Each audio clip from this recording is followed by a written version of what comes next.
Tak, pánové piloti už si nachystali cesnu.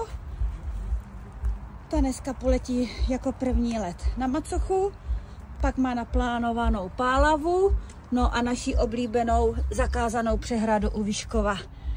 Byli jste se tam už podívat na přehradě u Vyškova? Jestli ne, tak vřele doporučujeme, protože na tuto přehradu je možnost jenom z výšky.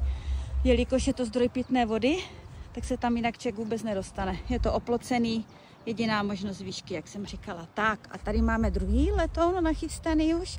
Tady už máme i zákazníky. Ti si sami stanovili trasu letu. Letí nad Olomouc, kde si najdou svůj domeček, kde bydlí, nad domečkem zakrouží a poletí zpátky. A celý ten zážitek se jmenuje Pilotem na zkoušku, kde si vymysleli vlastní trasu.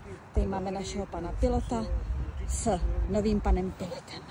Tak ať se jim to líbí. Určitě to bude super, máme krásné počasí, tak to vyjde.